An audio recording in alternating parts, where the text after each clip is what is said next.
can go a lot of ways here. I mean, you could start here, and you can cut over, or you could come over like on the, you could do like the play off of each chord. So there's the B minor, G. Now you could play off the D, right? So go, and we go over to the A, right? The B.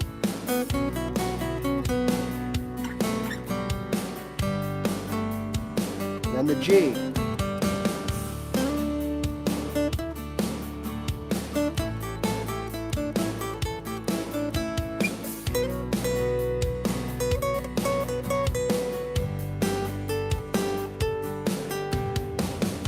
So we could take a lot of approaches to this. You could play in the key, which is D, and just play off that D through the whole thing, and you'd have no problems. Right? There's my D.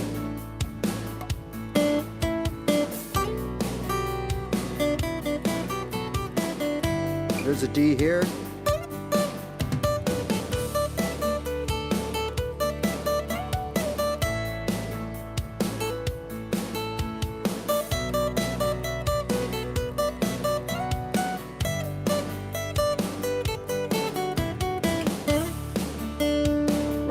We could do that all the way through. Doesn't matter what chord is playing. You could play off of any D.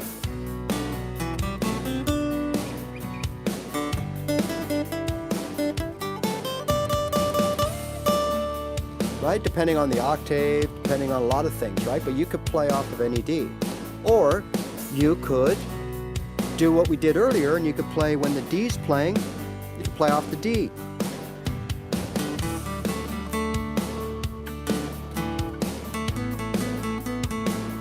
Now the B,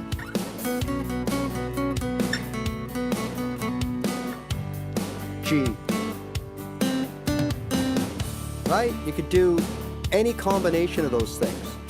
So as the chord changes, you'd go to the root note of that chord and play your little 4-note box or whatever your little riff or lick is, and you could do that each time. Now that absolutely brings a whole, it's like using more of the color palette.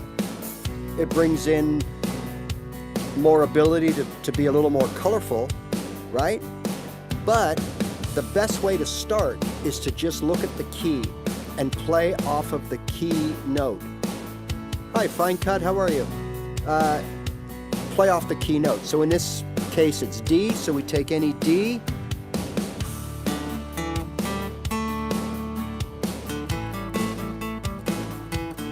right? And no matter what chord is playing, as long as we start on a D, right? Now we could also start on the D, E, F, G, A, the A, because that's the 5th of D. So same chord progression. Remember we started here and did this little. Now we're going to start on the 5th. So where's the 5th again? Well, if your root is 1, 2, this would have been 3, or that, right? Same note, 3, okay? There's 4, always under the 1, and 5 would be 2 over, right? Oh, hi, fine. Yeah, I'll be right with you, okay? So there's our 5th. Now that's an A. So now I'm going to start off the A. Sounds okay, right? Back to the 1. Right? So you can do that too. All right. So basically, those are 2 ways to approach your first solo, or you know, I mean, I'm not even going to say that's a simple or basic solo. It's a solo. They're licks. It sounds good. It's in key. It's the only difference between that, or you, or me, and what you see on stage is these guys are better. They're faster, right? They play their notes better, and that's it. They may or may not have better equipment. They may have, you know, all these things come into play little bits at a time, right? Once you've got the basics down. So, hi, Diva. How are you? So don't think you got to do it a certain way. At the end of the day, you do it the way it sounds best for you, right? Okay. So to answer your question, fine cut, look, you're new to guitar. You don't have to press the strings at all, like very hard at all. So here's an example. We'll just use one string as an example. So if you go and fret it, okay, if I just barely touch it, just let the skin of my finger, a lot of times this is what happens when you play a chord. Skin, the underside of your hand just touches that string. Here's what happens. So there's the G note. It's not ringing out. And I'm barely, and I mean barely, I can barely feel it on my finger. Okay? If I press a little harder, oh, now we're getting there. Okay, so I'm firm, but I'm not pressing it into the board. Like I'm not trying to press it through the board. Okay? My fingertips aren't turning white from pushing down like that so hard. Okay? So remember, you don't have to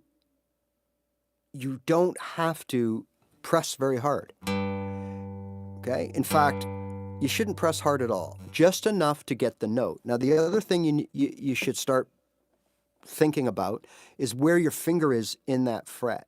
So, for example, when you fret a C chord, it's great. You got to get 3 fingers on 3 different strings, and it's hard, but you get it figured out. But you should also think about where your fingers are within the goalposts that are the fret wires. So there's your fret wires. I call that the goalpost, right? If you're right in the middle, it's okay, it works.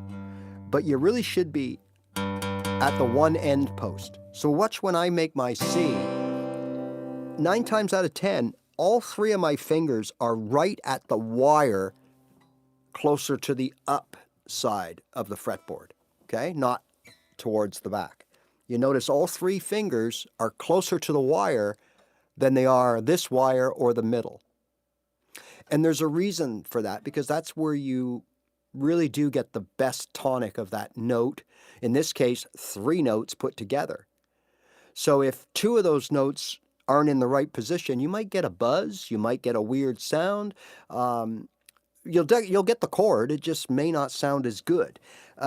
Even when you're playing individual notes, when we talk about these little 4-note boxes, look where I'm fretting.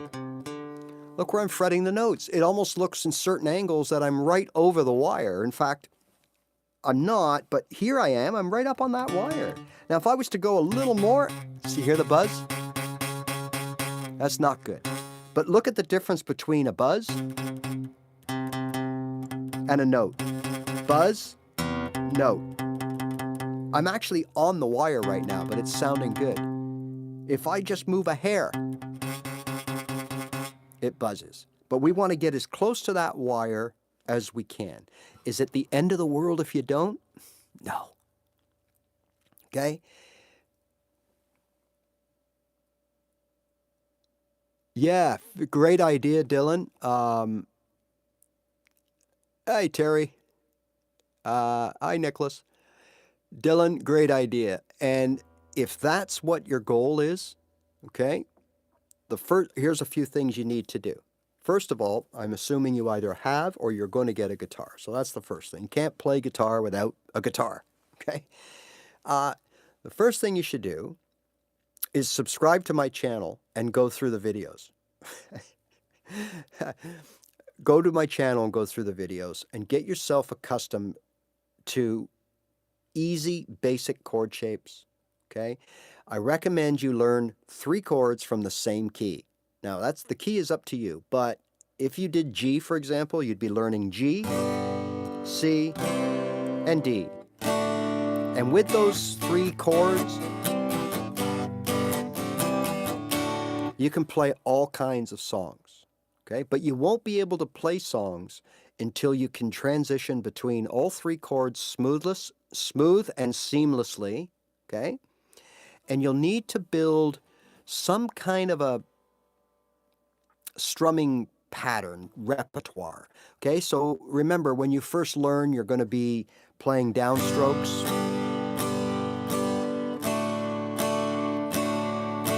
And that's okay. Or maybe you're learning these chords. E,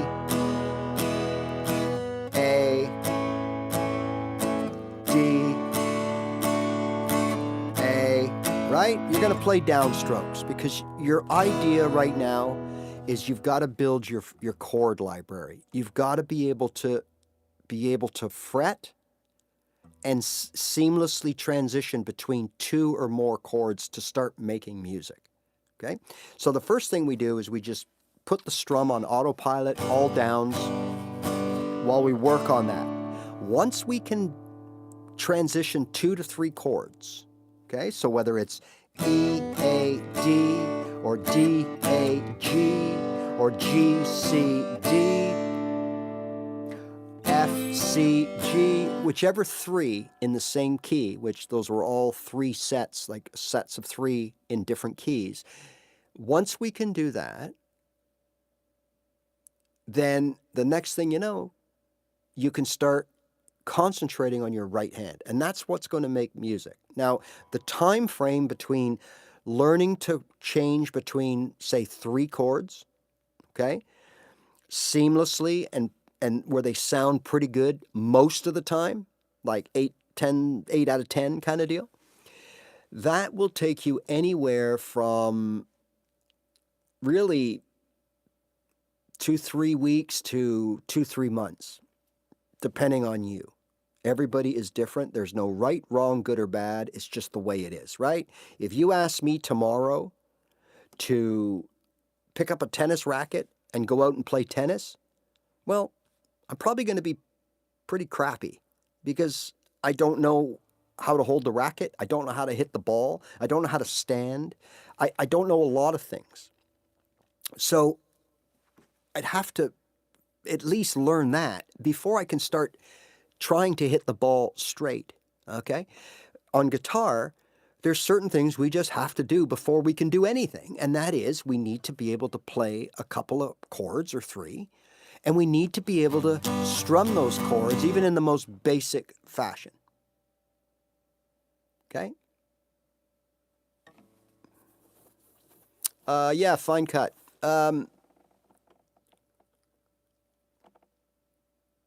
Also, okay, so, well, the rule of thumb is you tune your guitar every time you pick it up. Okay, that's the simplest thing to remember. So you get out of bed, you have your cereal, you watch your cartoons, you grab your guitar and you're going to put in some practice. So instead of doing this and starting to, first thing you do is you tune your guitar. Now, why? Because some guitars will go out of tune overnight, just from atmospheric changes, from changes in the humidity, okay? Sometimes you don't even realize it, but in the act of getting your guitar and putting it on the stand, you may bump one of these tuner knobs, causes them to move. You don't know if somebody during the day, if you have kids or pets or whatever, you don't know if someone has come and turned the knob. Oh, look, those look shiny. Let's turn them, right? You don't know. And usually on a good guitar, on a quality guitar with quality wood, you know, under the same atmospheric pressure, like nothing has changed dramatically in the weather and all that, you should be able to pick that guitar up every day and not notice much of a difference, right? The cheap guitars, you will find some cheap guitars will actually go out of tune as you're strumming. So you'll start off all tuned up. You'll play a G, a C, a D, and then maybe after 20 minutes of playing the guitar, you re-put the tuner on and you find you are now low or high or whatever. So the answer is you should get in the habit of tuning it every time you pick it up. Just checking the tuner. You turn your tuner on, and away you go. I always recommend buying a proper tuner, okay? So something like this, it's not high end. It might be $20. You can get cheaper ones. They clip on the end. They work on vibration, okay? The phone apps, the problem with the phone apps, I do have a tuner on my phone as well in case I'm out somewhere and someone says, hey, you play guitar, show us something. Now, that guitar could be sitting around 3 years. It could be completely out of tune. it could be in a different tuning as well, right? So I start playing my G and it just sounds weird. I'm like, what's going on here? What's in a different tuning? So I'll use those phone apps. I find them very unreliable because you're susceptible to the microphone of the phone. So if there's other things coming in the microphone, it might affect what it reads off of your strum or off your string pick, right? So get a good, it's so much worth it. I mean, it's nothing really in the big, that thing will last you, 40 years. Okay. So, I mean, I still have a tuner from like, I don't even know how far back, and it works just fine.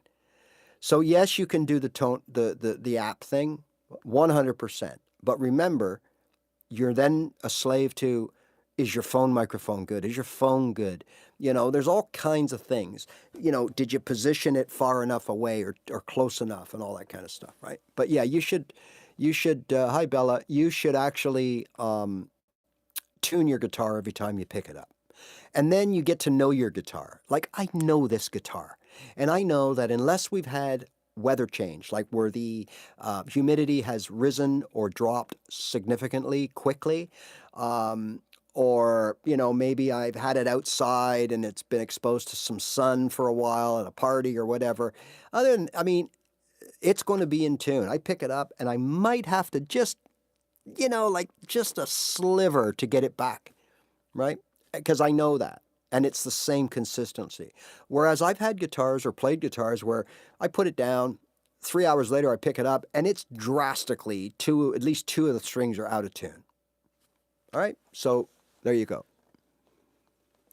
So the tuning, again, it's not so much the app that may or may not be faulty, though I would never trust them at all, okay?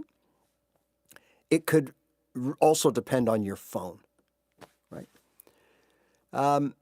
So again, when I say you can play the guitar, anybody and everybody can play the guitar. The X factor is how long will it take me? And that's what I cannot answer because there's so many variables.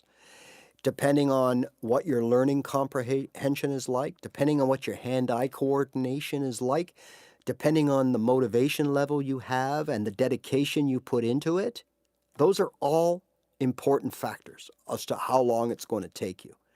But again, if you want to be a professional musician and put in the 10,000 hours that it requires, that's what they say that it requires to master your craft, no matter what you're doing, right?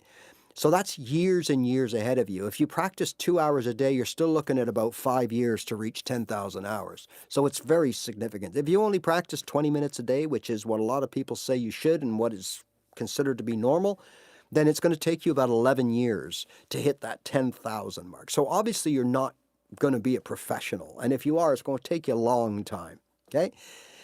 Most of us, we just want to play the guitar. We just want to play songs around the campfire. And if that's the case, forget all the tourist traps, all those beginner's traps, okay? The bar chords, the power chords, the fancy scales, the triads, the dippity-doos up and down the fretboard. Don't need it. In fact, like me, you can try and learn it, but when you don't know what you're doing and you've never played music before and you don't know what keys are and what notes are and how relevant things are, that we take for granted as guitar players, then you don't have a hope in heck because you just won't understand.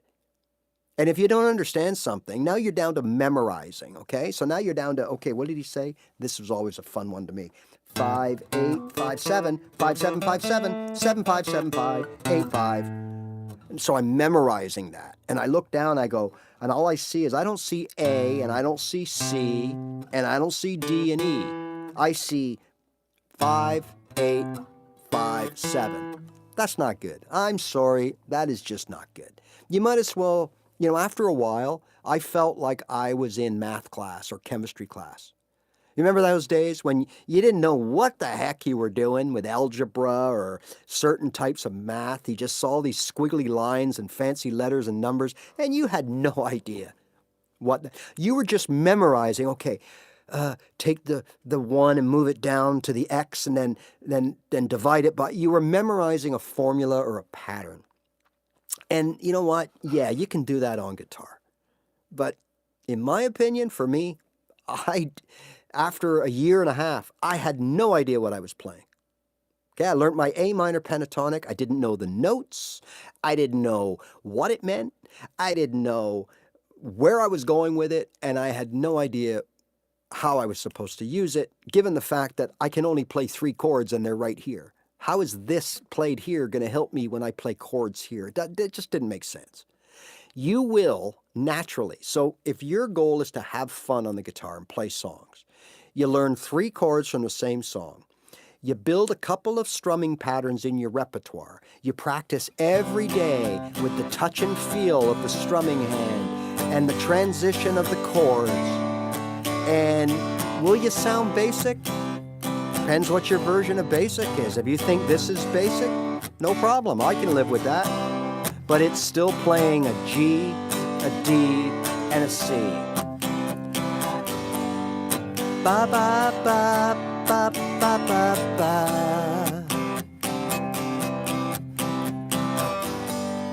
G G D to the C.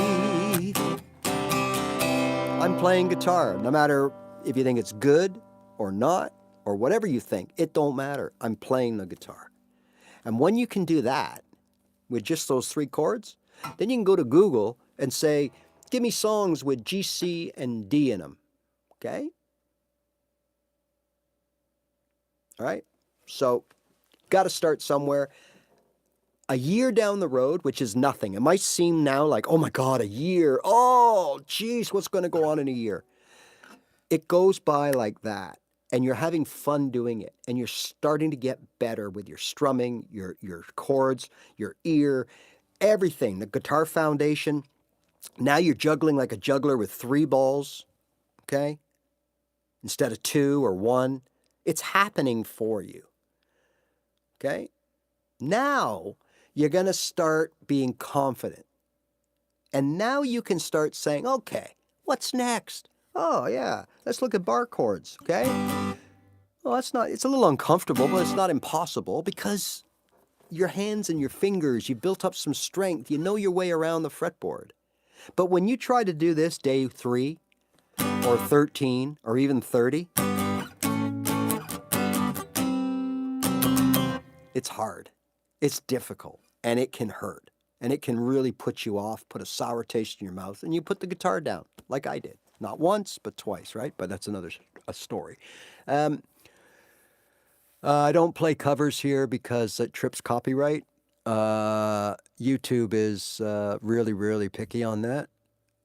Thanks, Bella. Yeah, it is. Hopefully you find it. It's basic information. It's basic stuff. And that's the whole point of what I'm all about is because I fell for it twice, not once, twice, where you know, I'm playing chords, but I don't think I look cool.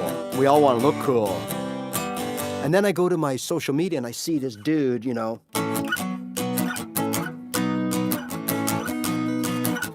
And I'm like, I want to look like that.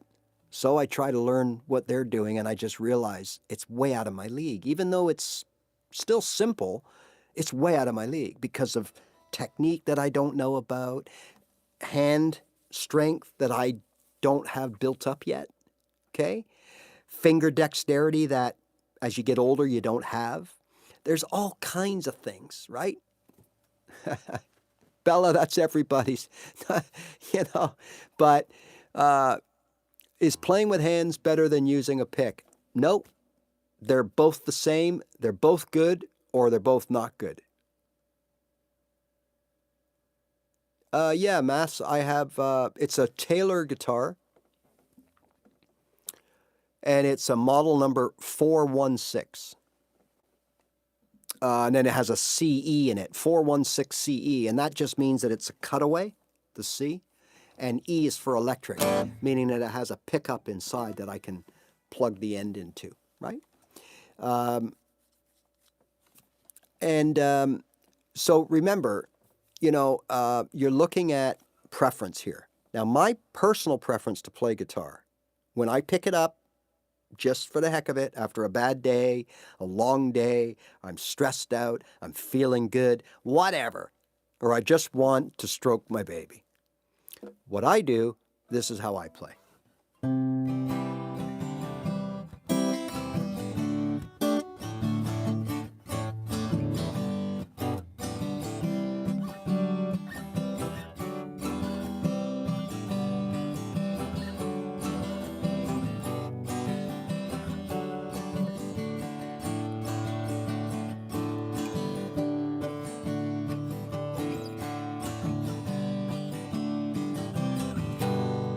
Play with the side of my thumb, okay? I use my finger to pull on one or two of those strings coming up, so I might play a G, but then when I come up on one of the strums, instead of coming up with my thumb, I'll come up with my finger. See that? And I'll catch that. So this is the way it'll sound.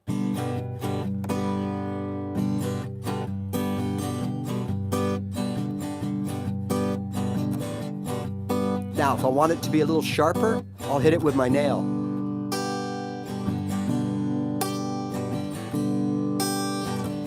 Or if I want a little more volume or a different texture, I'll strum down with the back of my nail.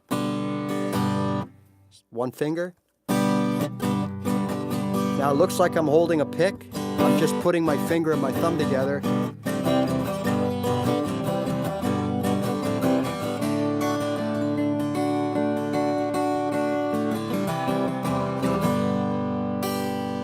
That's how I like to play, okay? Now, one of the major reasons I don't play like that all the time, I used to more, is because nobody can hear you, okay? So, you know, if you're in a small room with a few people that are paying attention, absolutely, you could sit there.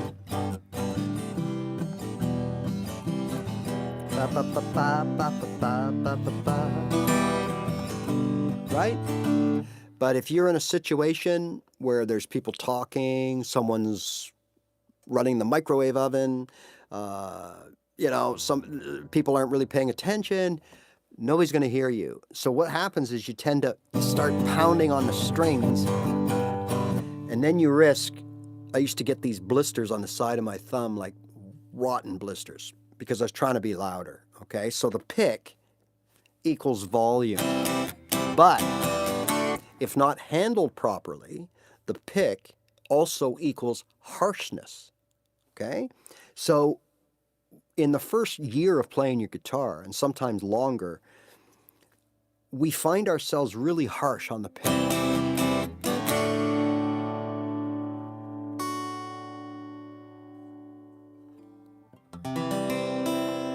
Oh, nice, Maths. Right, so there's my pick.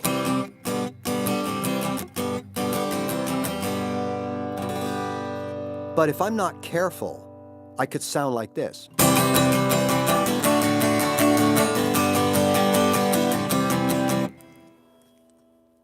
Whoa, you're losing all of the tone and all of the beautiful vibes that acoustic guitars give out, and you're just bashing and pounding. But that's normal, believe it or not, because remember, we have to hold this pick, keep it steady in our hand, strum down and strum up without the pick moving around. And we have to do so while making sure that we only put enough pressure to sound nice. And that it's called touch and feel. And that takes a long time. Okay? So after a while, I wasn't happy. After 6, 7, 8 months, I wasn't happy with how I sounded. I felt that I was too loud and just too overbearing. So one day, I put the pick down, and I remember what I was playing. I was playing this.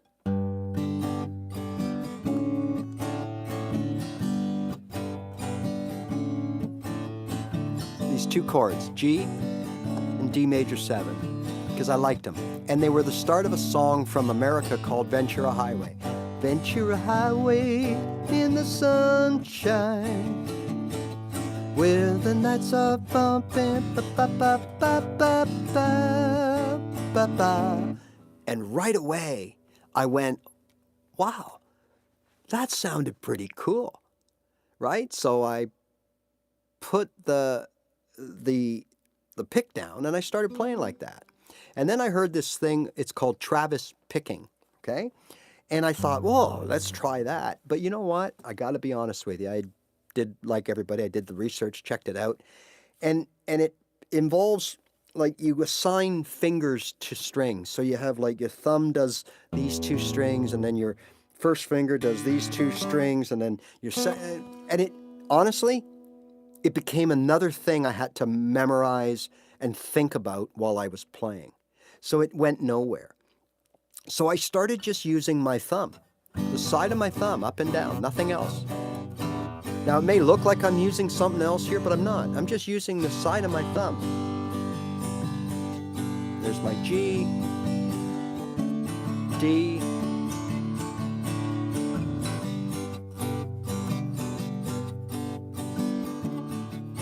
right?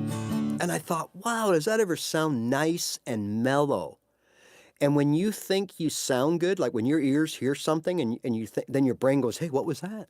What was that? Your ear goes, hey, that's the lefty and righty. They're sounding good, right? And your brain goes, hey, let's get more of that.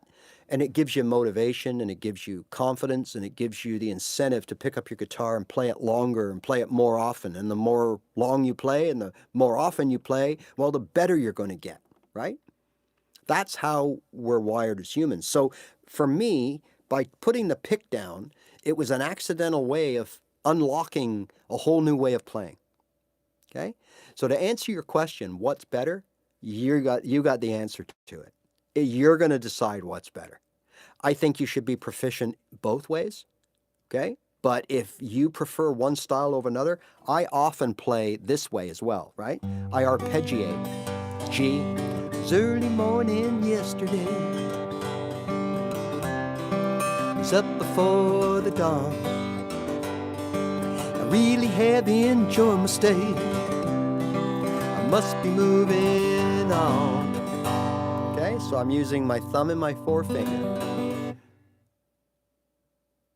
I don't have long nails, but probably for a guy I do. I tend to grow my thumbnail a little bit. Now, I find that if you grow it, I see these people, I think they're like fake nails they put on, these flamenco players and even acoustic guitar players, folk players, and I find that too intrusive. Okay, so like you get your thumbnail down in between a string and then it gets caught, and I just find it's too harsh. I like the combination of flesh and a bit of nail, like just a little bit, when I want it.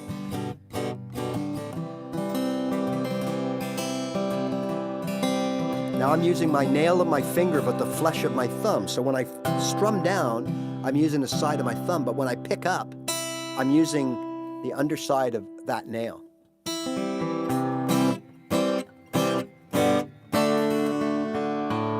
Right? So that's what I like. Nice, Lacey. Hi, Schroeder Hedge. I don't know where everybody gets these names. Lotus Flower. How does it make me feel? Lotus Flower makes me feel amazing. Best thing that I ever did. So I started late in life. Most amazing thing I ever did. Okay? It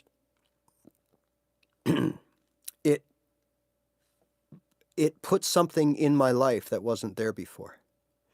A sense of accomplishment, because if you learn how to teach yourself or learn how to play guitar, you should be proud, because it's not easy. Okay? It's fun. It's a lot of things, but it's not easy.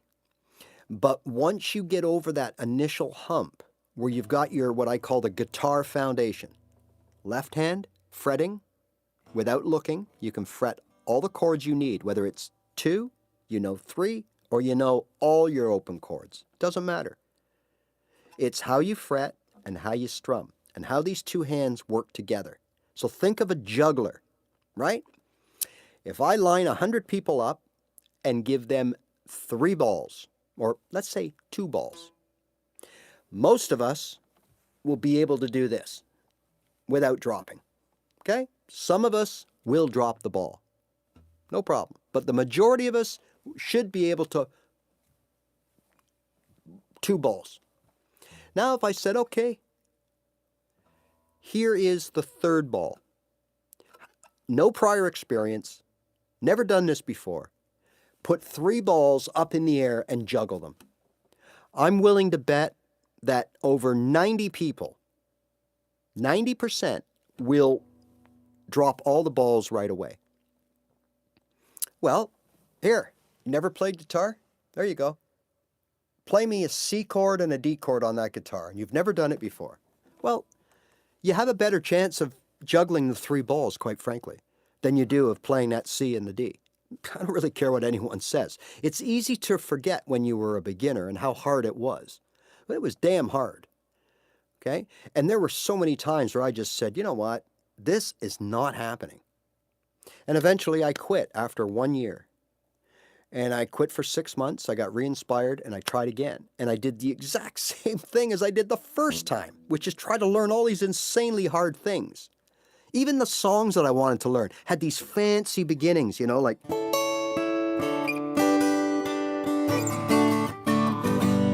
Like, what was I thinking? There's no way I could do that. Instead of what I should have had is someone tell me, Ray, that's all fluff. Just do this. And start singing. Start playing a song. But I thought, okay, so everything was just so difficult, right? And you don't need that, especially at the beginning.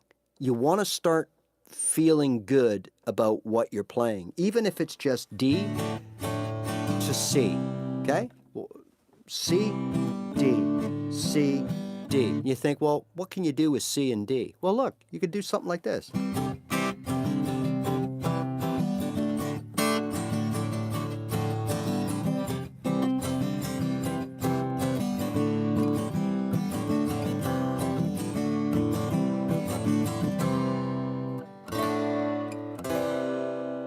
You can play, right? Because it's about the whole package. The left hand, the right hand, the ear, and the brain. I call that the guitar foundation. Whether you play 2 chords or 102 chords. If you don't have this, you got nothing. So the mistake I made twice, that cost me, with breaks in between, 3 years before I figured it out. And when I figured it out, I went from 0 to hero literally overnight. And when I say that, I'm not exaggerating. So for example, I'd stumble along and I'd be with friends on a Thursday night and they're playing these songs, not hard songs, okay? Like, A minor, G, C, D, all this stuff, G, C, A minor, D, whatever, the standard fare, okay? And I'm like, okay, and I'm tight and I'm trying to bash away and I get confused with my strumming and then I lose count because I'm so focused on playing the damn chords that I don't even know about timing. What's that? What's timing? What's rhythm? What does that mean? And they're going to the C and I'm still on a D, or I'm going to the C and they're still on the D, and it was a train wreck, right? And that's, in a way, normal. I mean, that's what to expect because you don't have the wherewithal, the confidence, the ability, the knowledge. You just don't have it. You don't have what it takes to juggle 3 balls yet. Okay? So instead of getting, like I did, all down on myself because I wasn't doing this right and I didn't sound like that and I didn't sound like this professional guitarist or this whiz kid I saw on YouTube, I would think, I'm useless, I suck, right? No, you don't. It just, everybody's different, right? Sorry if some of these questions or some of the comments move so fast that I don't always have a chance to see. I apologize. I'm not ignoring anybody, but I will let you know I don't play covers. Like I play a little snippet to show you, But if I do, then YouTube sends me a nasty thing and someone's claiming copyright and it's all ugly and I got to censor things, so I just don't bother. So I do come on and play covers and my own songs, but I don't keep those videos and I don't monetize them. So it doesn't really matter, right? I can play all I want and then I just delete them. So watch for those. If you subscribe, you'll get notified that I'm online. And when I'm going to play covers, I usually put it in the title. I go, just playing some covers, or I'm playing my own songs, or I'm just playing songs, right? Okay. Okay. Hi, Lacey. I have some nail growth. Hi, Schroeder, Lotus Flower. How does playing mute make me feel? I answered that. I agree. It's not easy. No, it gets easy.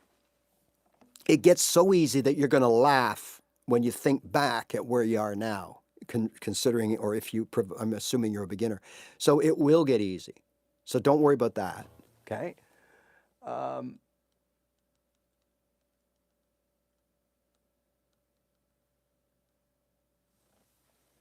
Oh, it's tough. The best way, okay, it's a good question.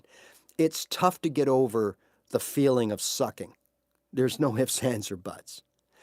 For me, I mean, I played a year, and yes, like I said, I could whack out basic versions of songs, but I'd get confused. I'd be way off count. So in other words, if I was playing with someone, I'd be switching to the C before them, and I'd be staying on a chord while they were already gone, because I just didn't have it, okay? And that just takes time. But if you're just playing on your own, then that stuff is not an issue. But you still want to sound like the song that's in your head. And the best way is to slow down everything and go right to the most basic thing you can do and make yourself look and sound good. Okay, so what do I mean by that? All right, so what happened? What worked for me? I was starting to talk about that. So I'd go out, try to play hack around songs, and people knew I was a beginner and only been playing a few months or a year or whatever. And then someone didn't see me for 6 weeks. And I showed up and started playing, and they're like, hey, whoa, Ray, holy jumping Ray. What have you been doing, man? You sound good. Like, what? Oh, okay, whatever. And then someone didn't see me for 2 more weeks, and they go, holy jumping Ray. Like, what are you doing, bud? You're like getting really good. And then someone didn't see me for 6 months, and they'd go, holy jumping. Like, are you performing now? Like, that's how quickly. Once I realized, for me, what the secret was. And the secret is kind of what you just sort of said, right? I don't want to be a professional, right? But at time it feels too difficult. How do you get over the feeling to just give up? Well, it's simple. Think of it as being a human being. Never mind guitar. Anything we do in life, we want to be good at it, right? Now, if we're not good at it, there's 2 things you can do. Give up or try to get good at it. But when you're not good at something, no matter what it is, you're going to try and try and try. And eventually, you're just going to say, your brain is going to tell you in certain ways, hey, buddy, you suck. You're not picking up the guitar today. Go read a book. Go kick a ball around. Go do whatever it is you want to do. But you're not going to play guitar because you stink. Okay? So it gives you no motivation, no dedication. You just put the guitar down and you go, you know what? I'll put it down for a couple days, leads to a couple of weeks, couple of months. The next thing you know, you've quit. Because when we don't like something, we don't want to do it. We try to get out of it, whether it's our job, our hobby, dealing with certain people. If we don't like them, we avoid them. If we don't like driving on that road, we take a different road. If we don't like this car, we take another car, right? We don't want to do. If you look at athletes, professional athletes, they always want to do, it seems, that whatever they're good at. So if they hit home runs in baseball, they want to go up there and keep pounding them into the seats because everyone goes, wow, look how great they are. They don't always work on what they should work, which is their weakness. So to answer your question, the best thing to do is do what you do the best and stick to it. So what do I mean by that? All right, in my case, I fell into the trap of, oh, look at this guy play the bar chords. Oh, look how well that girl shreds the fretboard using scales. I want to do that. Okay? And then I try to do something that I have no business learning because I'm not there yet. Right? So instead of that, what you want to do is say to yourself, what do I do that's not bad and that I enjoy doing? For most of us, for me, it was playing two open chords. It was playing C, D. I thought they sounded good. I enjoyed playing them. I could strum, I could go fast back and forth with them, okay? So that's what I did. So for many days, I just played these two, okay? Because that's what I knew what to do. I could order a pizza, I could look around, I could talk to you, and I could easily nail my C and my D chord. I learned to G because when I researched things, I was told that beginners, like 90% of the songs a beginner will learn will be in the key of C or the key of G. There's no bar chords. In the key of G, there's one. It's an F sharp, and it's actually a diminished chord.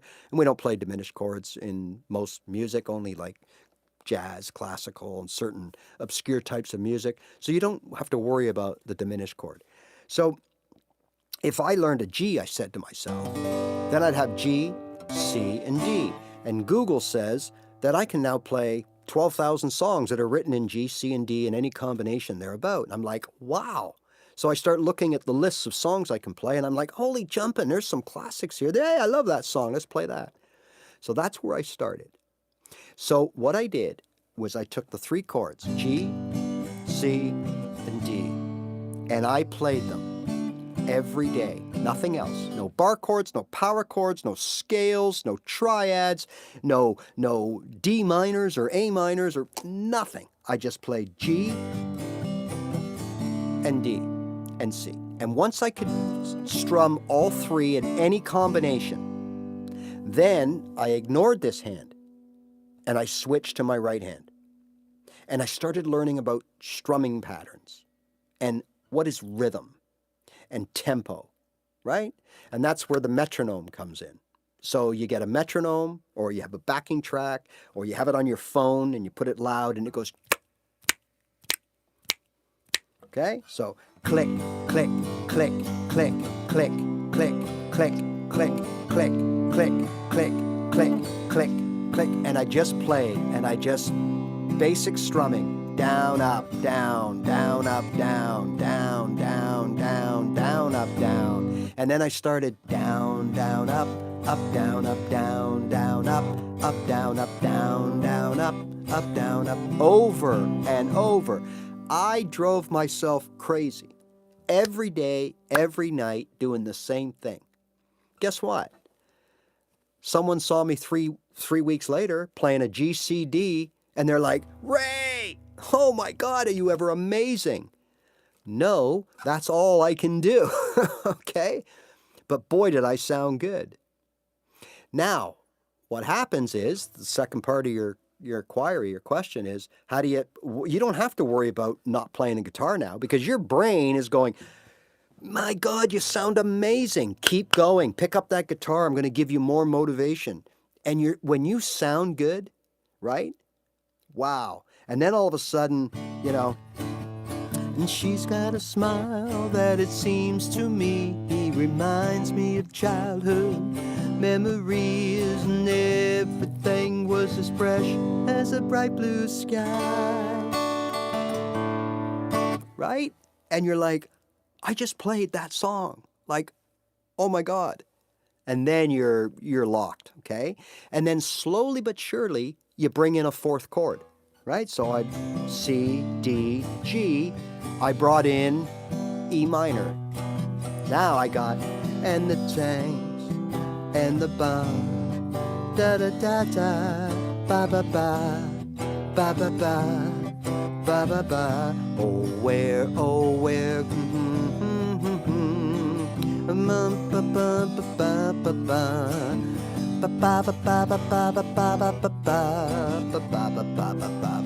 ba. I think you understand what I mean, because there are so many songs that share these chord combinations. Now I can play 4 chords. I started going to open mics, and I would play 2 songs using the same chords. And I'm going to tell you, people would come up and say, "Hey, man, you're pretty good. I play guitar pretty good." "Hey, thanks, bud. Thanks." I didn't have the heart to say, "Those are the only chords I know how to play well. That's it." In fact, that's all I know how to do is those 2 or 3 songs. But nobody could tell because of the way I did it. Right? Now, how does that differ than maybe what you're doing and what I did twice where I quit? Okay, well, here's how it differs. Because what I did the first time, yeah, I learned to C, and I learned how to go to D. Oh, and I did other chords, A minor, and all kinds of things. Absolutely. But I didn't master them. I didn't polish them. I just learned how to play them and moved on. Oh, I want to learn how to play an E? Okay, E to the A. And I'd do this, and I'd say, okay, now I know that. And then I wouldn't play those chords for days or weeks because I was onto something else. And I'd flip through my social media and go, oh, bar chords. Okay, how does that work? All right, let's try that. Oh, this is a little tough. Oh, wait a minute. Oh, that doesn't sound. Oh, where does that finger go? And I take the time and I figure it out. But it never gets good. Why? Because there's other things. There's technique. Where's the elbow go? Where's your wrist placement? Where does your thumb go on the back? There's all these things that will help, right? Or not. And I didn't know anything about that. So what I did was I tried 2-3 weeks of bar chords. Didn't like it. Okay. Oh, triads. So look at them playing Oh, that's 3 notes. I'm in. That's all I need. I'm in. And then I start, these obscure, little positions, little shapes everywhere. And I realized that was difficult because I needed to know theory as well and movable shapes and all this stuff. And but I, again, a few months wasted on that. And that's, scales, got to learn how to play scales. Okay, what was that? A, so 5, 8, 9, 10, 10, 10. And I'd spend a few months working on that and getting nowhere. Now I've forgotten about playing my open chords. So when I go back to play the G again, it sounds like crap. And the C, okay, wait a minute, what did I do? I was all over the place. Jack of all trades, master of none. And that's not the way to go. Okay? Master a little bit. Why? Because it gets you confidence and it makes you sound good. And even though, remember, you will never know everything there is to know about playing the guitar unless you dedicate your life to it. You spend the 10,000 hours, you're in bands, you're doing live shows, you're recording, you're writing, you're doing all this stuff. Okay? Now you're going to know pretty much everything there is to know, but it's going to take you years and years and years and years to do that. What we want to do is learn how to play guitar and expect within 6 months to be on stage at Madison Square Gardens? No, it's not going to be that way. What we should expect is after 6 months, we can actually play a C chord and maybe go to an A minor chord and then something like a G chord. So then we can play 25 years, my life is still trying to get up that great big hill of hope. Or whatever that means, right? That's what we should be worried about or concerned about, is just playing what we set out to do, which is our favorite songs on a guitar. So the next time you have a little party at the cottage on a Friday night, you pull out your guitar, or even better, you're somewhere and someone says, "Hey, does anyone know how to play a guitar, man? I got this guitar." And you could say, "Well, here, let me give it a go." And now all of a sudden, you're the hero of the day, right? That's what most of us want to do, okay?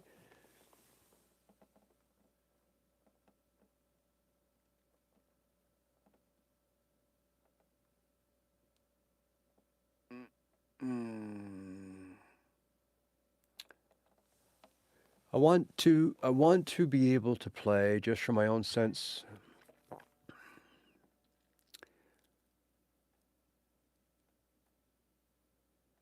Yeah, okay. So jamming and going with the flow, these are things you don't do at the beginning. So don't worry about that. You're not going to put yourself in that position. Look, absolutely, is it good exercise to play with another guitar player or another musician? Absolutely. Will it make you better? For sure. Is it necessary, especially in the first 6 months, a year? No. Is it expected? No. Don't worry about that, okay? And that's exactly what happens. You're worried more about the dang chord that you're playing. Are you fretting it right? Are you strumming the right strings? You don't even think about, oh my God, was that 3 or 4? I'm on a 4/4 time signature? Or is this 8 beats to the bar? What is it? Like that's the biggest thing you have to worry about, because our brain, remember, think of a computer, right? The more RAM you have, the more things it can do at once. So your brain, if all of your RAM is watching your chord and making sure that the fingers land in the right position, then you have no RAM to worry about the strumming pattern, to worry about the touch and feel of how hard you're hitting the strings, to worry about how many beats you're going to play on this chord and how many measures or what chord is next. You're not thinking of that. You're just hyper focused on one thing. And that is completely normal. Everybody does it, no matter what they tell you. It's just a matter of how long are you in that state for. Sometimes it's a few weeks, a few months, a few years. But eventually you got to get out of that.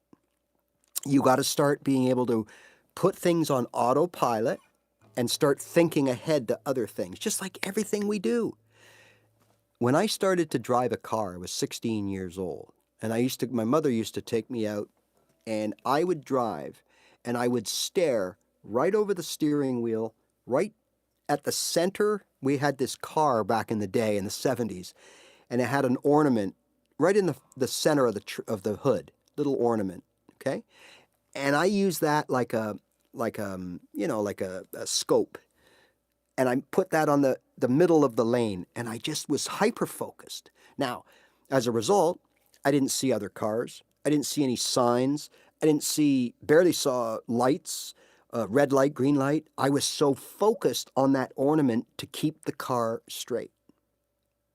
Now, after a little while, you get comfortable and you realize I can keep the car straight. So your brain now looks around, does other things. So next thing you know, I'm looking at people, I'm reading the signs, I'm having a conversation, and my car is still straight. So on guitar, it's the same thing. When I first start, everything is right here. Nothing in the world exists other than this. As I get better and more confident, now I can start thinking, oh, what chord's next? What's in the chorus? What chord do I go to? Oh, am I keeping the right timing? Am I using the right strumming pattern? How's the touch on the strings? Should it be harder? Should it be softer? Because you can, right? Okay? What?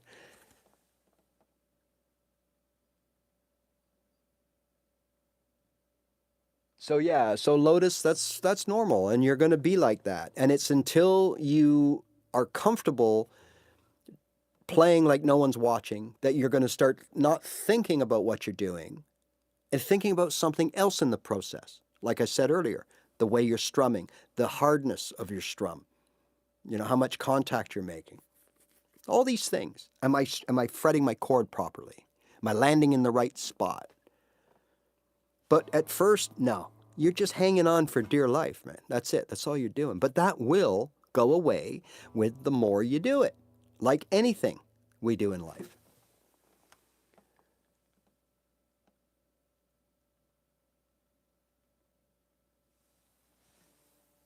Yeah, and it took me a long time to play a C. Absolutely. Where I could land that C without looking 100 times out of 100, took a long time. Or D, or G, or A minor, or E minor. I even found this difficult. It was a book or something I read through, and it said, put your fingers here and play all the strings. So I did.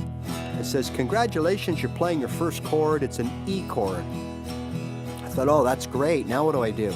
Well, you take your first finger off, and now you're playing an E minor. You just learned your second chord. And I thought, hell yeah, this is so easy. I'll be playing guitar in a week, right? That was from looking through a book called Guitar for Dummies. So I went out and got the guitar, started playing. I realized, holy jumping, this is a nightmare. I can't do this. You know, but after a week, 2 weeks, it all just falls into place. If you want to do it, you'll do it, right? Hey, no problem, fine cut. Look, the thing you got to remember, everybody out there, is you don't have to do things the way somebody does it or tells you to do it here on YouTube or TikTok or wherever. You will find the world is full of what I call guitar snobs, right? People that, like in anything, you got to do it this way because that's the way I do it. And that's the best way, damn it. So you better do it that way or else you're terrible. Not even close. There are so many ways to play this instrument. There are so many ways to play a variation of chords. There are so many ways to strum the thing. There are so many ways to hold the thing. There are so many ways to do everything. And at the end of the day, which one is best depends on you, how you feel, how it makes you feel, and how you sound. And that's really it, right? So the worst thing you can do is what I did, is think that you've got to be like the person, the guy or the girl, on those fancy videos. And I'm going to let you in on another secret, okay? And I'm not calling anybody out or nothing, but I'm just saying, when I see those videos where they show someone sitting in a lovely park with the birds and the trees, and they're playing this note for note perfect rendition of a song, and they're looking around, and people are going, oh man, you are awesome. Well, guess what? They ain't playing that, okay? What they did was they played that song. It might have taken them 2 takes, 52 takes, 102 takes, but they finally got that song the way they think it should sound. They record it, put it into a digital audio workstation, GarageBand, whatever, Reaper, Cakewalk, you name it. They fix it up, add some reverb, some delay, make it sound really cool, like you're listening to the CD. And then they sit there and make a video of themselves lip syncing or whatever, finger syncing the guitar. So if I was doing this, you'd never know. If I was playing G, C, you would never know that I wasn't playing unless I messed up. And that's what, or you see those songs where you just see the hands and the song is mint, like you can hear every note and everything, right? And they're playing it. Don't think for 1 minute that that's just someone who rolled out of bed and is sitting there and they're playing their acoustic guitar. While there are people that can do that, that's probably not what happened here. It's what I just told you about. Someone made that video and dubbed it to, it might not even be them playing the song, and it makes it look like they are. And now you are left with the impression that if you don't sound like that, then you're no good, and you'll never be good, right? These people, they may or may not be musicians, but what they are is they're content creators, and there is a difference. So remember that, okay? When you see someone play, even pros, when they sit down in their studio, dicking around, having fun with their friends, they don't sound like they do on the CD. They sound like you and me. They make mistakes. The chord sounds a little weak and tinny because it's only him, not 3 other layers of guitar on top of that, right? They may not sing properly because there's no auto-tune, there's no delay and echo and reverb, and it's not processed and it's not compressed. They're just like you and me, belting out their favorite song, sitting in a poorly acoustic treated room. So don't forget that. Don't compare yourself to everything you see on social media, because if you do, I did, and that's one of the reasons I quit, because I just had it in my head that I will never be any good, so why bother trying, okay? That's right, Rob. Rob D, you're absolutely right. It's like anything you do. You struggle and it's bad and sometimes you take 2 or 3 days off just to let it all sort of decompress, and then you pick it up again and all of a sudden you notice, hey, is it me or does that sound really good? That happens a lot too, along the way, right? So, you know,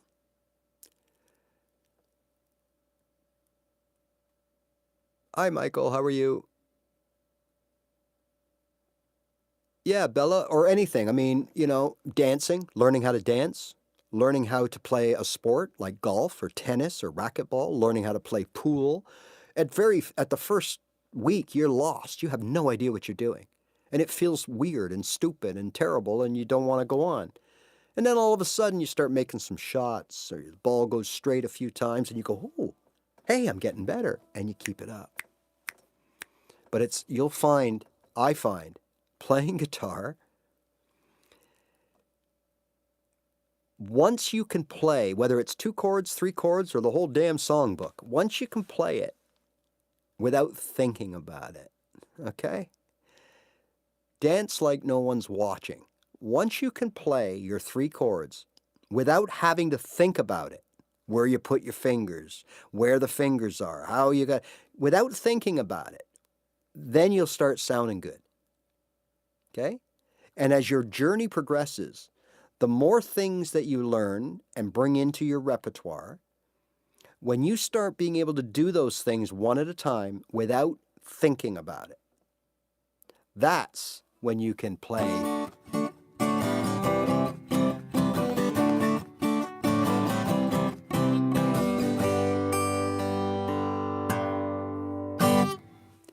I didn't think about that. You don't know that, but I didn't. I just knew where those strings are because I've done it thousands and thousands of times. And that's the reality, folks. I mean, I don't know how many videos I make or live shows that I talk about this. And the reality of this situation is simple. The more you do it, the better you will get. And the better you get, and the more you do it, the less you'll think about it. And the less you think about it, the better you will sound. And there's no other way to put it. You can download all the links you want, buy all the courses you want, right? Oh, this is a good one.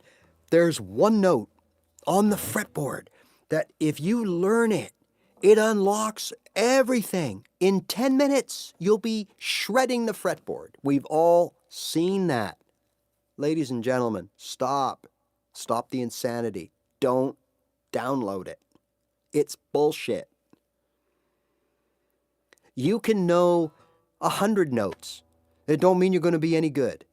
You can know everything there is to know about the guitar. Doesn't mean you're going to be any good. Okay? Quality times repetition equals success. Learn how to play the chord, play it 1,000 times, and you'll play it well. Learn how to play the chord progression or song slowly, make sure it sounds quality, bring up the speed through repetition, repetition, repetition, repetition, otherwise known as practice, practice, practice. And all of a sudden, those 3 chords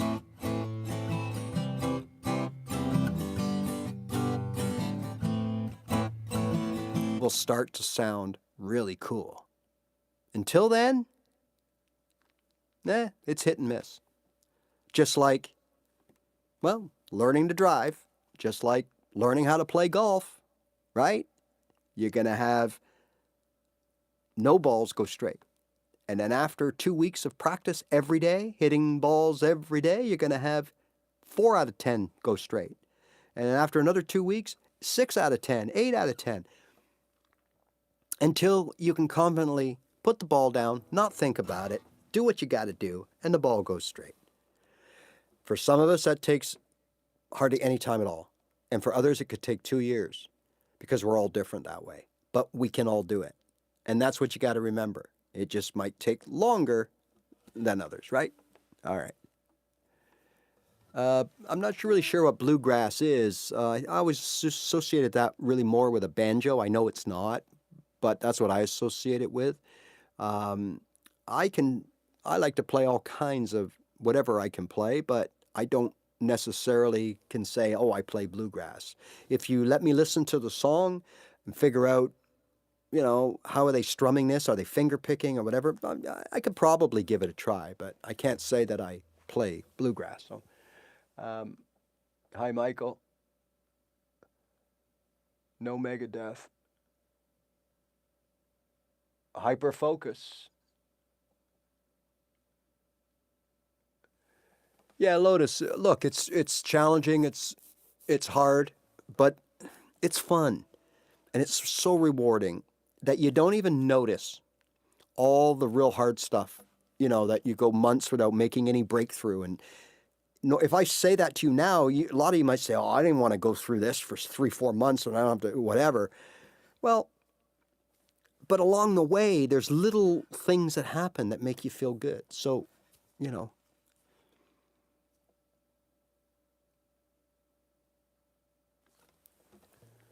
uh,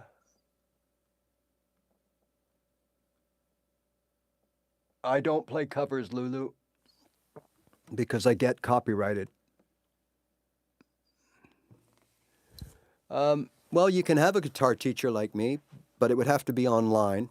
And a guitar teacher, again, a lot of it, this is so important, okay? Whether you decide to teach yourself or whether you're going to go get lessons or learn online or whatever, before you do anything, you have to go back to what we talked about earlier. You have to ask yourself this question. Why do I want to learn to play guitar? Depending on the answer is going to set in motion your journey because it's different for everybody. Like I said, if you want to be a professional, well, never mind G, C, and D. That'll be only a starting point. Now you're going to have to learn all the different techniques, all the scales, all the modes of the scales. You're going to have to learn how to stack chords and seventh chords, diminished chords, suspended chords, augmented chords. You're going to have to know all your triads. You're going to have to know your fretboards. You're going to have to know theory. You're going to have to on and on and on, and it will never end. Okay, it'll be a lifelong learning experience until you put your 10,000 hours in where you can say you're a master of your craft. So that's if you answer, I want to be good and a professional. But, if you go to a teacher and say, I want to learn how to play guitar, and you don't sort of, sort of articulate, they're going to say, no problem. And they're going to sit down and give you what I call the conservatory course. So they're going to teach you all the steps as if you were going to a conservatory of music, and then you'd be writing an exam after each level. So level 1, finger placement, about the guitar, pitches, what is a pitch, what is a chord, what is a key, and you're gonna have to know all that and then write a test. And then level 2 will be, strumming and using a metronome and timing and time signatures, and you're gonna have to learn all these things and on and on and on. You don't need any of that. Well, I shouldn't say you don't need it. I'm just saying you don't need to know all that. If the answer to the question is, why do you want to learn guitar? Oh, I want to be able to have a few beers with my buddies and play a Metallica song. Okay. Then if that's the case, if I'm your teacher, then I go, all right, Metallica it is. Here's what you're going to need. Here's the style. Here's what you're going to need to learn to be able to play songs by Metallica or any of those kind of groups, Black Sabbath, the metal type, thrash metal, heavy, deep, you know what I'm talking about.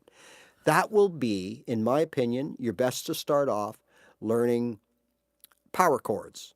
And you're probably going to want to be on an electric guitar and on and on and on. You see my point? If you just want to play folk songs and pop songs and you want to get an acoustic guitar, then you will need to do what we talked about. You will have to learn your common, mostly used open chords. The key of G. You're going to need to learn G, C, and D. You're going to have to learn how to go from one to the other, and you're going to have to learn how to put at least a couple of different strumming patterns on it. Down, down, down, down, up, up, up, down, up, down, up, down, down, down, down, up, up, up, down, up, down, up, down, right? Or down, down, up, down, up, down, down, up, down, down, down, up. All right, now after a few weeks or months of that, you're playing songs. You don't know anything about scales. You don't know anything about bar chords. You don't know anything about triads. You don't know any theory whatsoever. You don't know what a key is. You don't know what a chord is. You don't know what notes are in a chord. You don't know what a root note is. But it don't matter. If you can play G, C, and D, or E, A, and D, you can play songs. Young cowboy named Billy Joe grew restless on the farm. A boy filled with wanderlust never meant no harm. He combed his hair and shined his boots and bounded down, down. His mother said, don't go, whatever. Okay? You can play. Well, we're big rock singers. We got golden fingers, and we're rubbed everywhere that we go. We sing about beauty and we sing about truth for $10,000 a show. Yeah, right, all right. We got all the thrills, we got all the pills, but there's one thrill we'll never know. It's a thrill that'll get you when you get your picture on the cover of the Rolling Stone. Rolling Stone. 2 chords and throw in the D once in a while. That's it. And you're off and running. And you're sitting at a party playing Cover of Rolling Stone by Dr. Hook. Okay? But again, you don't know anything about power chords, bar chords, how to make a chord, triads, scales. You don't know any of that stuff. That's okay. So you see my point? A lot of people make the mistake of saying, hey, I just want to play a few songs, have some fun. I'm going to learn how to play guitar. And then you start, because the guy teaching you or the videos, they don't know. So they're giving you the whole thing of what you need to play the guitar. But the reality is, to do what I just showed you to do, you need this much, like that much of the guitar stuff I could fit in one thumb if all you want to do is play songs like that in their most basic version. You just need to know how to play a few chords and strum them. That's it. You're not even worried about rhythm and tempo because you're not playing with anybody. There's nobody playing bass with you that requires that you're both going 1, 2, 3, 4 at exactly 125 beats a minute. 1, 2, 3, 4, 1. You don't care because there's nobody playing with you. You can slow down or speed up, do what the heck you want. Big difference, right? That's the best latent. That's the best way to be, buddy. Now look, just because you start that way, like I did, like Leighton probably does, doesn't mean you're going to do that the rest of your life. All I'm saying is, if that's the way you do it, then if you did it for 2 or 3 years, at the end of that time, you will have a guitar foundation. You'll be able to fret probably most, if not all, of your open chords. You'll be able to strum in different patterns. You'll have some sense of rhythm and timing from playing the songs. You're going to sound pretty darn good. And if that's all you do, the rest of your life you'll be able to pick up a guitar and do that. Right? But if you're like me, I did that, got there and thought, you know what? I'm liking this and I want to go further. I want to write songs. I want to play gigs. I want to do things over and above. I want to learn how to play things like bar chords and scales and all that stuff, lead guitar. So I've already got a guitar foundation, right? Left hand, right hand, ears, brain. I know what I'm doing. Now it's just a matter of learning different techniques, like I mentioned earlier, bar chords, triads, power chords, blah, blah, blah, scales. Right? I pick and choose. Oh, I'm going to learn some bar chords this month. And I just played and learned bar chords. It's a lot easier because now I have that foundation. I have some experience. And you learn them so quick. It's not like you're only a beginner once. Once you have that guitar foundation, left hand and right hand working together with the ears and the brain, once you have that, and you say, okay, Ray, now we're going to learn how to play 7th chords or diminished chords or, this scale or that scale. No problem. In fact, there's your G bar chord. You'll probably, okay, once you figure it out, okay, what's comfortable? Okay, get my elbow in here. Maybe move this back a little bit. Oh, I can slide that shape up and down? Okay, I got it. An hour, hour and a half to learn a bar chord progression, a 4-chord. Okay, so look here. So here's at probably a quicker pace than I would recommend, but here, look. A, B minor, G. Okay? Now let's do it something different. D, A, B minor, G. It's a little different because they were triads, but, or let's play it this way. Okay, A.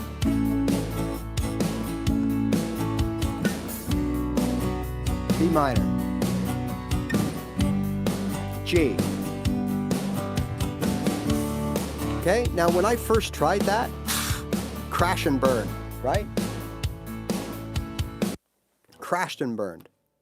But when I did it for 10 minutes, I'm like, okay, that sounds a lot better. After 20 minutes, it sounded pretty good. Put it down, got up in the morning, picked it up, D, A, B minor, G. Hey, I got it. Next few days to a week, really making it sound good. Done. No more pain, agony, frustration, because I'm not a beginner anymore. You're not a beginner anymore. So, you see what I mean? But if you tried to do what I just did on day 31 or 61 or 101, you're setting yourself up for a huge failure because you're not going to sound good. You understand? That's it.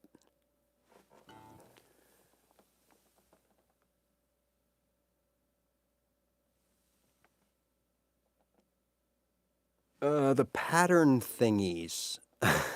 What are they called? The pattern thingies. Scales? Is that what you're thinking of? Scales? Like, so if you're playing the A minor pentatonic, instead of going A, C, D, E, right? G, A, you're going, so instead of going A, C, D, E, G, A, you're learning like the overall pattern. 5-8, 5-7, 5-7, 5-7, 5-8, 5-8, 5-8, 5-7, 5-7, 5-7, 5-7, 5-7, 5-7, 5-8, 5-8. Is that what you mean? I mean, there's nothing wrong with that, if that's what makes it easier for you to learn. But at some point, you need to know what those notes are. You really, really do. You just don't know it yet.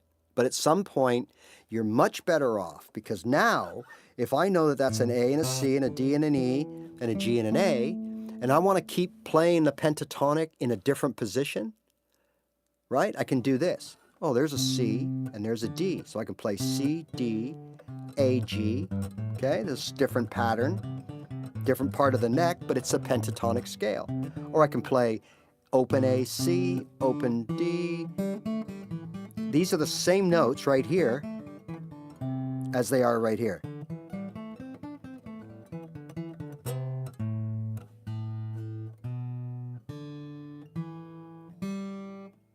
Same notes. But if I didn't know A, C, D, E, and G were the notes, the 5 notes of the pentatonic in A, the minor pentatonic, then how am I going to know what to play up here? Well, I'm going to memorize the pattern.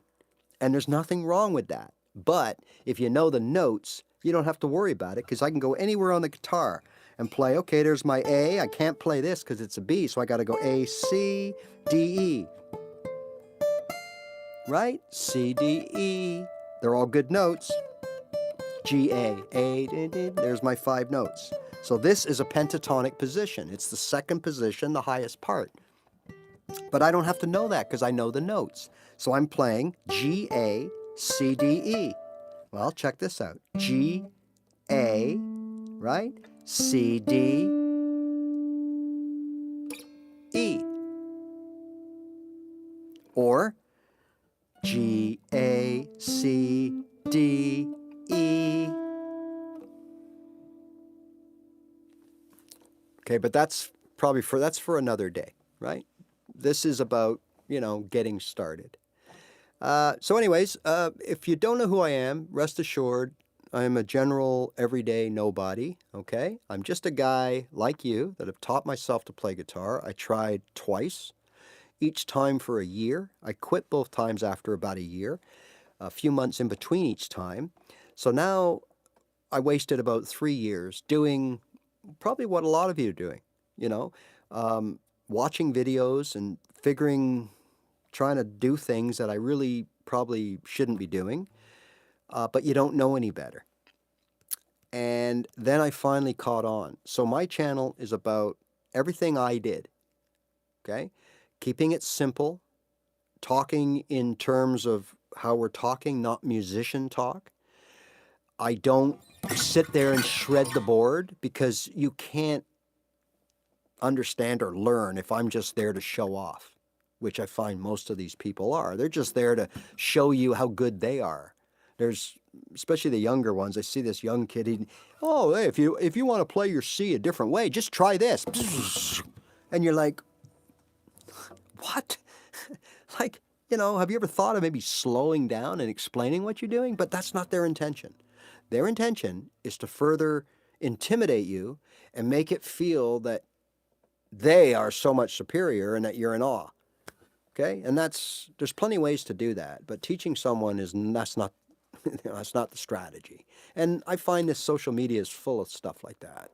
So you got to kind of, you got to figure it out. And you've got to go to the basics and work your way up.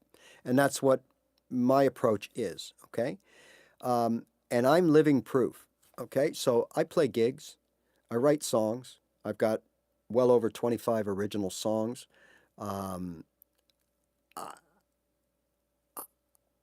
I do a decent job, and I've learned how to kind of carry a tune with my voice. And I can sit down for 2-3 hours and play a repertoire of cover songs, even if I do them, what I say, make my own, which is what you should do with a cover song. You shouldn't try to play it note for note. It's great for learning, but you want it to be you, because you're never going to replicate whoever the artist is. You're not going to sound like them. You're not going to play like them because of some of the reasons I told you about. They use effects, they use multi-tracking. There's multiple musicians involved on many cases. It's not just one guy and a guitar or one girl and a keyboard or a guitar. It doesn't happen, right? It's all trickery and smoke and mirrors and stacking and layering and augmenting and putting in effects and stuff like that. You just got to start somewhere and play and be authentic, and it will just grow from there. So now I write songs, I play songs. If I want to learn a cover song that I've never heard before or played before, I'm at the point where I can Google it, right? Get the chords, figure if those chords work for me in my voice. If not, either use a capo or, where's my beloved capo? I can use a capo, or I can change the key. I know how to transpose into a different key. I do just fine. But when you watch me, and I encourage you to do that, like the times when I come on and just play my own songs or cover songs in a half-hour set or something, watch me. And I always remind people, I go, hey, all you beginners out there, you watch me, whether you think I'm good or bad or whatever, that's not going to affect me. But watch me, and I want you to take away what I'm doing. And you're going to see that 99 times out of 100, I can make a song sound pretty decent to your ears.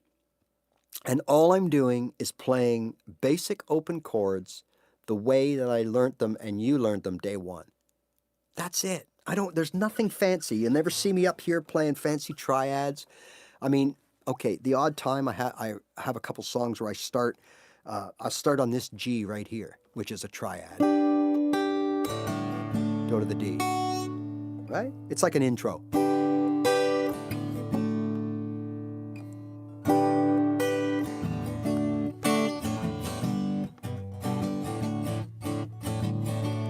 Wish I was young again. Mom's embrace, feeling daddy's face, kind of young again. Get it? Just 2 chords. D and G. Okay? Later on there's a C, goes to the G, back to the D. Okay? I don't play anything fancy, nothing intimidating. Everything I play are things that you learned day one or you're learning right now. That's it. So, all right. So that's who I am. If you think I can help, right? Oh, from the river. Oh, let me see here. Okay.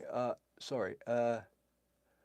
Scales. Yeah. Yeah. Look, I think I answered your question. The most important thing is to learn the way that's easiest for you.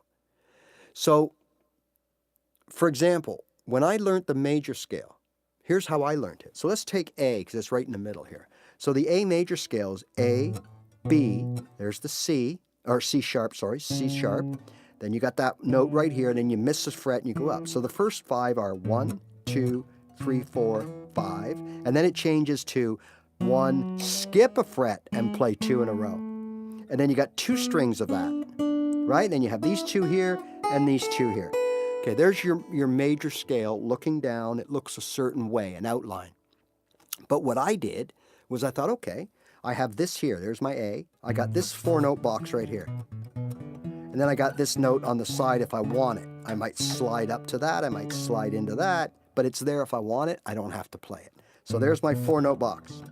Then on this string, the 4-note box moves over 1 fret, and I got these 2 strings with a 4-note box. So now I got 1, 2, 3, 4, 1, 2, 3, 4, 1, 2, 3, 4, 1, 2, 3, 4. Now I'm playing in the A major scale. I don't really know what notes I'm playing, but I know if I play those 2 boxes like that over those strings, it's going to sound good, right? Right? 1, 2, 3, 4, and then move over and play these 2, and then go back and play those 2.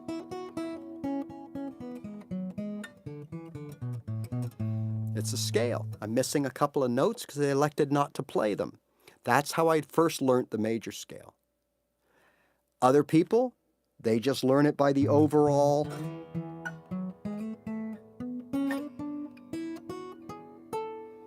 They learn it that way. Everybody's different. Some people go A, B, C, D, E, right? Then they go F sharp, G, A, and they call out the notes. That's very good because you get to hear the notes. So I now know that in the key of A, the A major is A, B, C sharp, D, and E, right? F sharp, G, and A. There's my major scale. Some people go by numbers.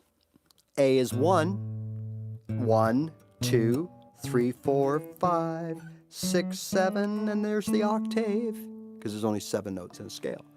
Everybody's different, right?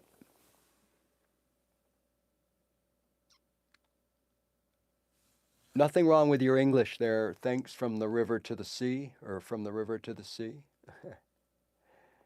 Where are we here?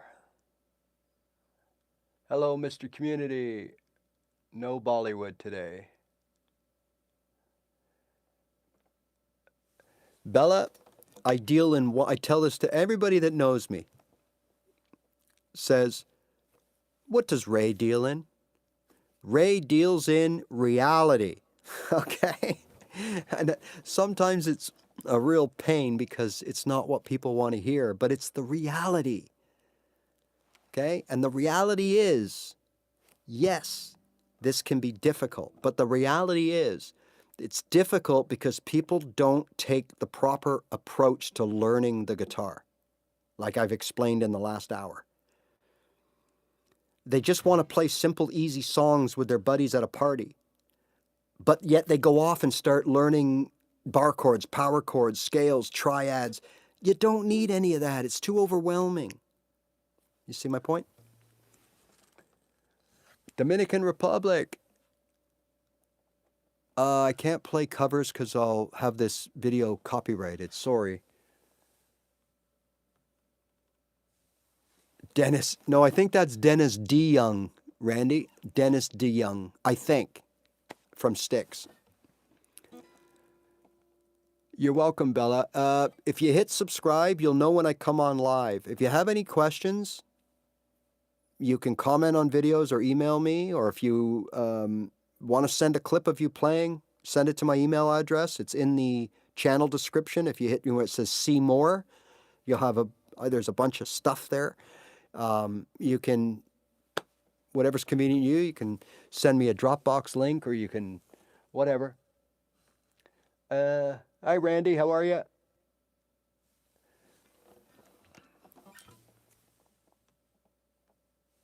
Tommy Shaw, he was the kid of the band. I remember when I was a kid. So I was, when Styx first hit for me, grade 8, grade 9. So what was that? 75? Sounds about right. Could have been 6, could have been 4. But I think their big breakout was that come sail away, won't you sail away with me now? That was their big hit that I think. And then there was a bunch, like one after another. They had these songs, right? You know. Thank you, Dennis. Catherine, that's a familiar name. Thank you, Catherine.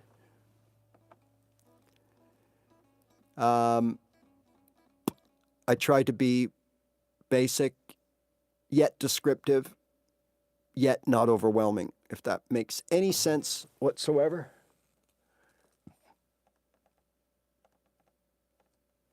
Yeah, they are. And most of them, I think, they're still friends too, which is really weird after so many years. And I don't know, generally the genesis for bands splitting up are creative differences, where one wants to go one direction and the others want to go another direction, or money, or money, or both. But money is huge, and the money comes from, whether it was the 70s or now, the real money is in publishing. So that's what a lot of bands never understood. So they're a 5-piece band, the checks come in, and 2 people's checks are 3 times bigger than our checks. And you say, well, why is that? Well, I got the songwriting credit. Well, why didn't I get the songwriting credit? I was in the studio. Well, because it was my song. Well, it was, you see what I mean? So now they argue, and now I don't like you, and and now there's a riff, right? And that's what most bands break up over for the most part, right? There are bands that say right from day one, no matter what, we're splitting everything 4 ways, 5 ways. Those are the bands that tend to survive. And I think Styx was like that. I believe there was, I've read a lot about different bands and people, musicians over the years, biographies and autobiographies, but I haven't really read much about Styx. But I believe I saw an interview somewhere where they did say that they split the revenue, or did split the revenue, and that there was someone that left, and I think it was either creative reasons or drug and alcohol reasons. I mean, let's face it, no matter what job you do, how long can you put up if you're serious and you come into the studio and Joe Blow shows up hammered and you can't do things and you got to repeat things and you got to bring in replacements? I mean, that's only going to go so long. And finally, you're going to say, hey, Joe, get it together or get out, right? One of the two. So, but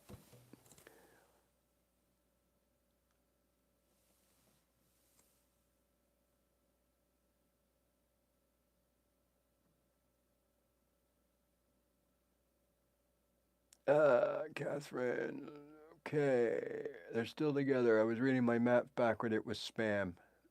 Whatever that means, I don't know. Yeah, I don't know what happened there. What's the guy's name? Kevin Cronin was the guy that I knew as like the lead guy, the voice and all that. But it's an interesting story. It's been told. You just don't know if you're getting the truth. But yeah, that was another one, right? Something happened, right? Even the bass player gets a cut. Good. Well, it does in U2. He does, for sure. He didn't, or did he? No, he didn't get a cut. The bass player of the Stones for years, Bill Wyman, he got a cut of concert, and he got a cut of other things, but Jagger Richards got the extra money for being when you look at a Stones, like any album or any record, they have the two or one or whoever wrote the song. And on the Rolling Stones and the Beatles, especially, there might be the odd Ringo Starr or George Harrison, but near the end. But you'll see McCartney and Lennon McCartney, that's the name, and Jagger Richards for the thing. So they would have got more over and above, right? Sometimes you'll see the songwriter of the band is, L. DeWillowich. Well, that's just a fake name that they put up, and that represents everybody in the band. Some bands do it that way, right? Even the bass player got a cut. So that's a good one. Yeah, sometimes they do. And to answer your question, isn't the bass player, isn't the bass important? It is important. It's just it gets overlooked and shrugged off as not important. But it is important. It's part of the rhythm section, right? And the rhythm section, like when you're recording music, that's the first thing you put down. The drums and the bass. Right? You get that ba-boom. And then Buddy puts his bass line over that, right? Ba-boom, boom, boom, ba-boom, boom, boom, ba-boom, boom, boom. And that's the foundation of them. That's when we listen to music and we start tapping our feet. 9 times out of 10, we're tapping our feet to the bass and the drums. Okay? Some bands don't have the bass high in the mix, so you got to really struggle to hear it. And some bands are very bass prominent, where that's all you hear is ba-boom, ba-boom, ba-boom, boom, boom, ba-boom, boom, boom, ba-boom, right? Whatever. But yeah, the bass player is important. But it's a long-standing joke that the bass player is always the nerd, the idiot, the one that nobody wants or cares about, the one that never moves, just stands there, right? Where the guitar players are all over the place getting into it, and the bass players, right? But hi, Levi.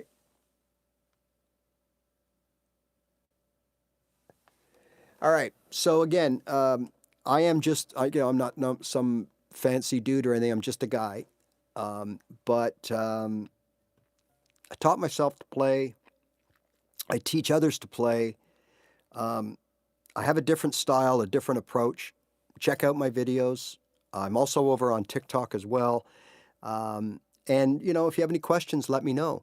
And at this point, it's all about you, right? And as long as you remember that there's so many different ways to do things, you don't have to do them one way. You do them what works for you. And I'll just leave you with this. I mean, we've been talking about the easiest ways to just learn your open chords and put a strumming pattern and just sit there and practice going from one chord to another with a strumming pattern and just keep working on it until you can do it in your sleep. And when you can do it in your sleep, now you can start thinking of other things. The next chord, what's the chorus, changing strumming patterns, hitting the strings harder, hitting them softer, playing with a pick, playing without a pick. You can start expanding things, but not until you start dancing like no one's watching or putting things on autopilot. When you stop thinking about what you need to do to play is when you will start sounding and feeling like a better guitar player. Okay? And then, so look, if you want to kind of give it a try, if you hit subscribe, you'll get notified of when I come live. In a few weeks, we'll start a schedule, and you'll know. I'll still jump on sporadically and periodically, but I usually maintain a schedule so that you know that this is where I will be at this time of day on this day every week. We do that throughout the winter. And it also helps support the channel. I'm a small channel. I don't really care about numbers and things like that, but other people on YouTube do. And so if you subscribe, then YouTube thinks I'm a somebody when, again, we all know I'm a nobody, but that's just the way it kind of works, right? And for the most part, I cater to people in the first year of playing. I do talk about things and show you advanced things. Like we've on my channel, you'll find things about triads, scales, keys, theory, power chords, bar chords. I talk about it all. But when I go there and talk about that stuff, I don't zap around like a madman. I don't talk in musician speak. I just do what I got to do to explain the theory behind this, right? And whether or not it's for you. And I'm completely honest. If you don't need something, I'll tell you, hey, I'm going to show you this, but you don't need it. But I'll show it to the people that are interested because, again, part of playing the guitar is we want to push ourselves, right? And some people want to take it as far as they can. So, all right, everybody, thank you so much for joining today. And I hope you got something out of it. And I think the most important thing to get out of it is don't be overwhelmed because you don't have to look like the people in the videos. You will one day, but you don't have to look, and you will not. That's the most important thing. You will not look and sound like these people in the videos that you see because you're not there. But you can get there. And it's just all about one thing, and that's practice. Play your guitar. And that's why I end all of my videos and lives the same way. Hey, just play your guitar. That's how you get better. All right? See you later. Bye for now.